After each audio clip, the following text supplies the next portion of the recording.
हरे भरे पहाड़ों और घने जंगलों के पार एक जादुई जंगल था, नूरिस्तान। वहाँ के हर जानवर अमन और चैन से रहता था। हाथी दरिया में खेलते, बंदर डाल डाल झूलते और परिंदे सुबह से शाम तक गुनगुनाते रहते। पूरा जंगल रोशनी और हंसी की लहरों से धड़कता था। मगर धीरे धीरे सब कुछ बदलने लगा। दरख्तों का रंग फीका पड़ गया, जानवर कमजोर और थके हुए लगने लगे और जंगल की रौनक जैसे खो गई थी। जो जगनू कभी रात को आसमान और जमीन पे नाचते थे, वो जैसे गायब हो गए थे। हर रात और ज्यादा सन्नाटे और अंधेरे में डूबती चली जाती थी। ऐसा लग रहा था जैसे जंगल का दिल ही धड़कना बंद कर रहा हो। वन का बादशाह एक समझदार और ताकतवर शेर था। नाम था बहादुर। उसने सब जानवरों को पुराने बुआब के पेड़ के नीचे जमा किया। माहौल में डर और उलझन थी। किसी को समझ नहीं आ रहा था कि ये सब हो क्या रहा है। बस तभी बाबा काशो, जंगल का सबसे बूढ़ा कछुआ, धीरे धीरे आगे बढ़ा और अपनी गहरी ठहरी हुई आवाज में बोला। उसने सबको बताया कि जंगल के बीचों बीच एक पुराना छुपा हुआ गुफा है।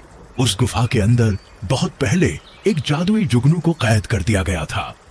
वही एक जुगनू पूरा नूरिस्तान की रोशनी और ताकत का राज था।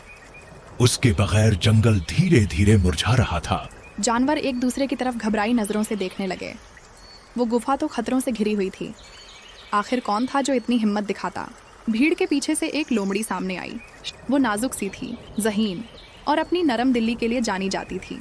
उसके साथ उसका छोटा दोस्त भी था, पप्पू चूहा, जो बड़ा ही चालाक, फुर्तीला और हर वक्त मस्ती के लिए तैयार रहता था। वे अगली सुबह ही निकल पड़े। उनकी सफ़र बिल्कुल आसान नहीं था। पहले वो पहुंचे एक झिलमिलाती झील के पास जो उनके रास्ते को रोक रही थी। झील ने बोला, जो लोग सच बोलेंगे वही पार कर पाएंगे। शफाक आगे बढ़ी और झील को बताई कि वो वहाँ क्यों आई है।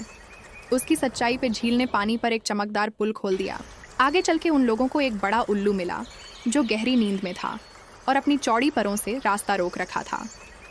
अगर उसे जगाया गया तो वो हमला कर देता। पप्पू चुपके से सूखे पत्तों के बीच से गुजरा, उल्लू के पर के नीचे से रास्ता खोज निकाला। उसने शफाक को धीरे धीरे रास्ता दिखाया और दोनों साथ में वहां से निकल गए। अगला रास्ता एक जहरीले कांटों की दीवार थी जो मोटी और अजीब सी लाल रोशनी से धड़क रही थी। शफक ने धीरे से उन कांटों को छुआ, बेलों से मीठी बातें की और जैसे उसकी नीयत समझ आई हो, कांटे नरम हो गए और रास्ता खोल दिया। आखिरकार वो लोग उस गुफा के मुंह तक पहुंच ही गए। अंदर एक शीशे के गोले में कैद हल्की सी रोशनी में चमकता एक छोटा सा जुगनू था। उसकी रोशनी बिल्कुल दिल की धड़कन की तरह टिमटिमा रही थी। जुगनू ने उसकी तरफ देखा और कहा, अगर तुम मुझे आज़ाद करोगी तो हो सकता है तुम्हारी अपनी रोशनी खो जाए। तुम्हारा दिल, तुम्हारी ताकत सब कमज़ोर पड़ सकती है। फिर भी क्या तुम ऐसा करोगी? अगर मेरी रोशनी से दूसरों की जिंदगी में उजाला लौट आता है तो मुझे अकेले चमकने की कोई चाह नहीं। उसने हल्के से शीशे को छुआ। वो नन्हा गोला चमकते हुए राख बन गया। जुगनू हवा में उड़ा, चांद से भी ज्यादा रोशन होकर। अचानक एक तेज रोशनी के धमाके से पूरी गुफा चमक उठी, जैसे सारे सितारे वहीं उतर आए हों। जुगनू ने अपनी शक्ल बदली। वो कोई कीड़ा नहीं था, बल्कि एक नूरानी परी थी जो बरसों से जुगनू की सूरत में कैद थी। तुम्हारा दिल साफ है।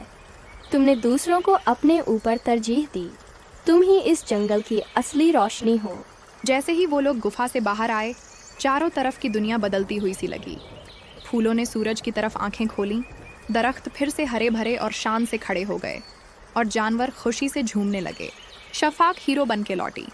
जंगल खुशी से गूंज उठा। राजा बहादुर ने अपने बड़े सिर को इज्जत से झुका दिया। उसने शफाक को नूरिस्तान की प्रिंसेस घोषित किया और छोटा पप्पू को हिम्मत के लिए जंगल का सबसे बड़ा गोल्डन मेडल दिया गया।